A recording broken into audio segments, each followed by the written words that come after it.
What is up, beautiful people? My name is Sky, this is Sunshine FC, and we are back with another video.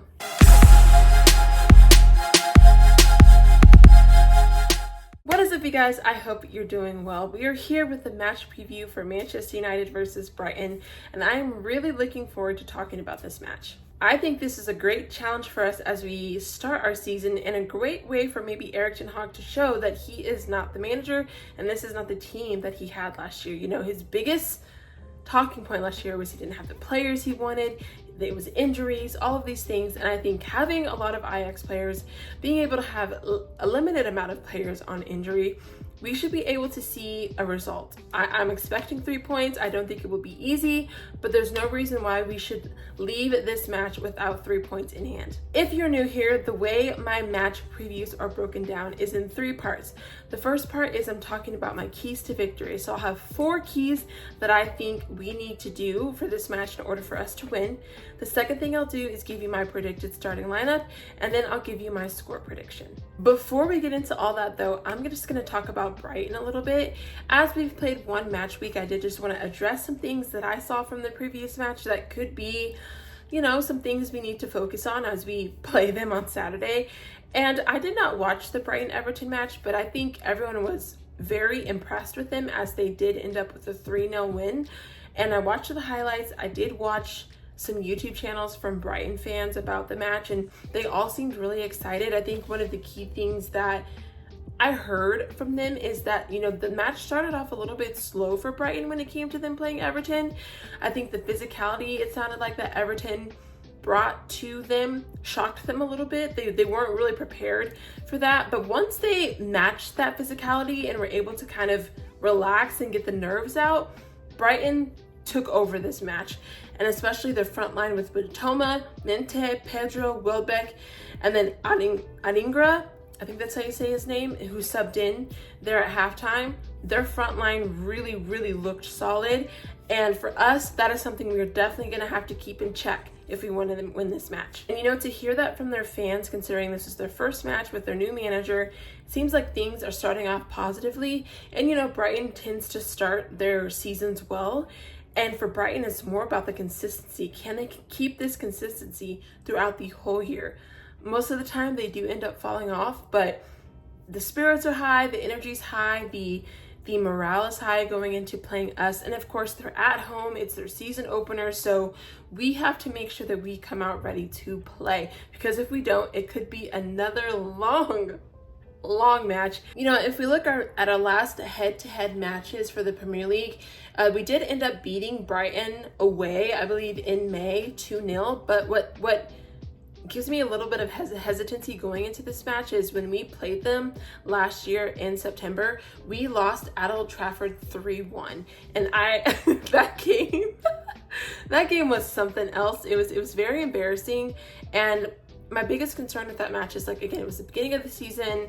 We looked disjointed. It was just not a good game for us, and things aren't perfect for us right now. And I'm just concerned that because we are still trying to find our rhythm on the road, it could be another match with a potential close call, and that's not something that I want personally. So I'm hoping with the new players that we have and the key points that I'll talk about here in a second, it will help us get this win.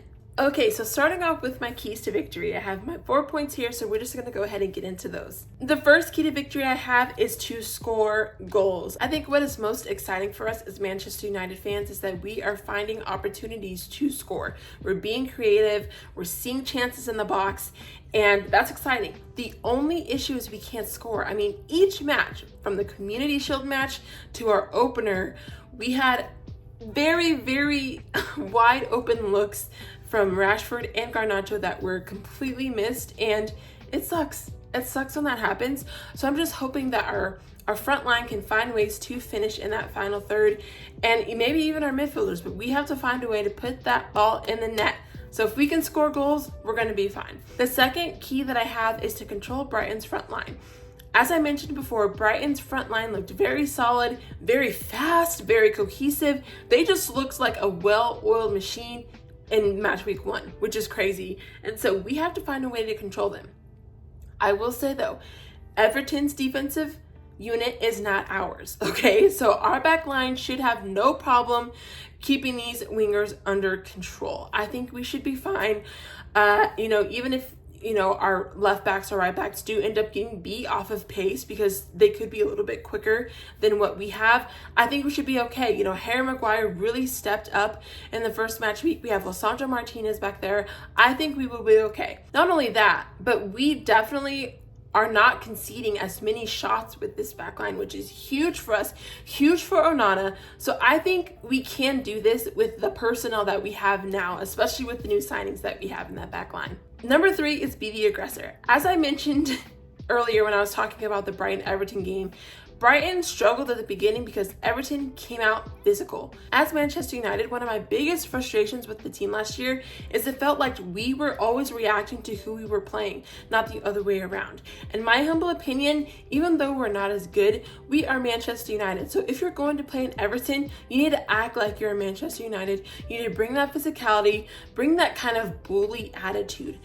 Instead, I feel like the other teams were kind of punching us first to see how much they could get away with, and sometimes that resulted in a goal. So then because they were able to punch first, we reacted poorly, and as a result we ended up having a close game that we didn't need to have in the first place. So for me, I do not want to have Brighton punch first. I want us to come out as Manchester United on the road and make that move. I basically tell Brighton, this is not the team that you played last year. Score the goal, be the bully, and not let them get away with things that they got away with last year. So that to me, if we can do that alone from the beginning, that's going to be great. And I'm going to love that because teams, I don't think, took us seriously for that reason. So we have to make sure we are always making that first punch, being physical, letting teams know, hey, we're Manchester United, we are here to play and we are here to win. And then wrapping up all of these keys to victory, style of play. I think this one will be on there for a while until I see something. We'll get into this with my starting 11. I did see some pressing and things like that in our match versus Fulham, but it's still, to me, I'm not seeing something, I'm not grabbing onto something. I want to see something that's consistently in our play throughout matches, and it's just going to take time, right? And so I'm really focusing on these first 5 to 10 matches. I want to see what are some things that are consistent with how we're playing. How are we looking in the midfield? How are we passing? Are we pressing? Do we have a high line? These are the things that I want to see. And so as of right now, I'm noting things, I'm keeping track of things because I want to be able to draw a string through these matches and say, okay, I'm seeing something here that I didn't see last year or that is consistent that we've never had before. So style of play is huge, and that ties into being the aggressor. I don't care who we're playing. If Erik ten Hag has a philosophy, we got to play it. I don't want him adjusting so much to our opponent that nobody knows what they're doing. And we did that a lot last year as well. So these are going to be my keys to victory: scoring goals, control Brighton's front line, be the aggressor, style of play.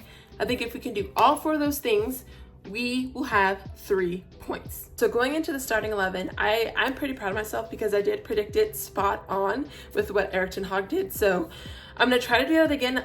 It'll be interesting.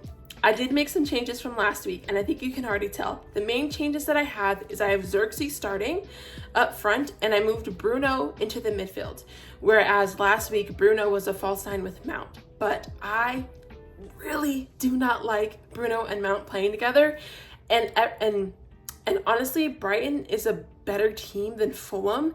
With what we have to work with, I would just prefer to have somebody in there that's more the 10 mentality. Not that Xerxes is fully a 10, right? Of course, we know that he's very mobile and fluid in that front line, but I don't want Bruno in the false nine for this match. I want him in the midfield. So I'm gonna go with Xerxes up front. I have Rashford on the left, Ahmad on the right. I hope that stays that way. I do not want Garnacho starting.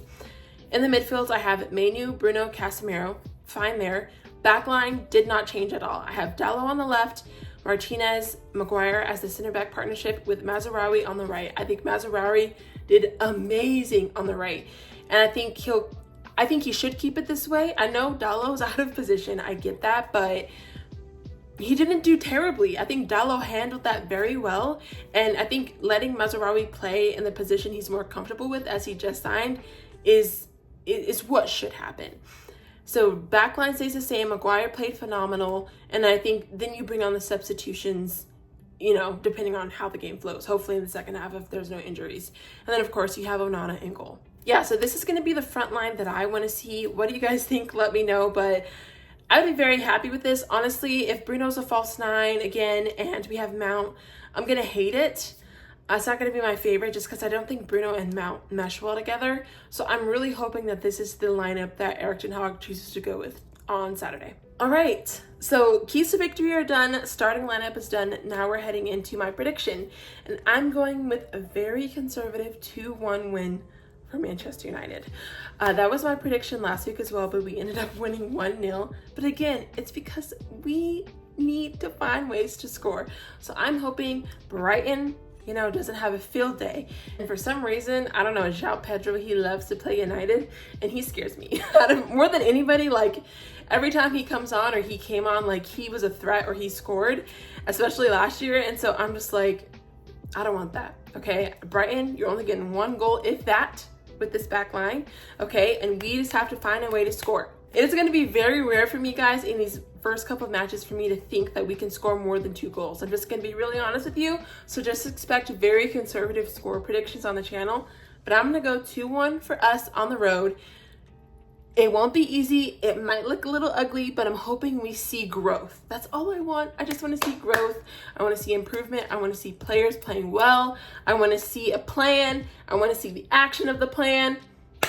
And that's what I'm hoping for. That is going to be my match preview for Manchester United versus Brighton. Let me know your thoughts in the comment section down below. Let me know maybe your keys to victory, your predicted starting 11, or even your score prediction. I would love to know in the comments. But thank you guys so much again for your love and support. It has been so fun talking to you this season about the games and the matches, and I can't wait to continue as the season goes on. God bless you guys. Have a wonderful weekend, and I'll see you in the next video.